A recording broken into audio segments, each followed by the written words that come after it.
இப்போ நாங்கள் Savitha engineering college இருக்கிறோம். இப்போ ஒரு ப்ராஜெக்ட் பண்ண போகிறோம். பேர் ரெக்டானா. இதான் சர்க்யூட் டயக்ராம். ஓகே, இப்போது இது தேவையான காம்பனன்ட்ஸ் என்னென்னு பார்க்கலாம். Electrolytic capacitor of 16 volt 100 μF, and this is ceramic capacitor of 100 volt 0.22 μF. அப்புறம் 4 diodes of iron 34. அப்புறம் connecting wires. அப்புறம் வோல்டேஜ் செக் பண்ணுறதுக்கான மல்டிமீட்டர். தேங்க்யூ.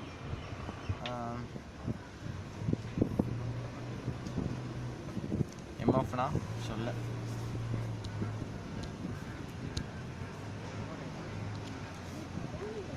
ஓகே. இப்போ நம்ம கனெக்ஷன் தான் பண்ண ஆரம்பிச்சிட்டோம். இங்கே பார்த்து சர்க்யூட் டயக்ராமை இங்கே கனெக்ட் பண்ணிட்டோம். ஸோ நம்ம வால்யூம் செக் பண்ணலாம். இப்போ நீங்கள் நோட் பண்ணிங்களாக்கும் 3.0 மேக்ஸிமம் வோல்ட். ஆக்சுவலி நாங்கள் கனெக்ஷன் கொடுத்து ½ அன் ஹவர் ஆச்சு. ஸோ இந்த பார்த்தீங்கன்னா உங்களுக்கு கொஞ்சம் கொஞ்சமாக இன்க்ரீஸ் ஆகும். இப்போ 3.1 இருக்குது. 2, 3. இந்த 2 and 3 ஏன் வேரி ஆகுதுன்னா எலக்ட்ரோ மேக்னெட்டிக் சிக்னல் வந்து ஃப்ளக்சுவேஷனால் அந்த இது அப்படி ஆகுது. அதில் இப்போ பார்த்தீங்கன்னா இதை க்ளோஸ் பண்ணுறேன். இப்போ எலக்ட்ரோ மேக்னெட்டிக் சிக்னல் கம்மியாகுது. ஸோ வால்டேஜ் ரீடிங்கில் ரீடியும் கம்மியாகுது. நான் கையை எடுக்கிறேன், ரிசீவ் ஆகுது. உங்களுக்கு வந்து கரண்ட் இன்க்ரீஸ் ஆகுது.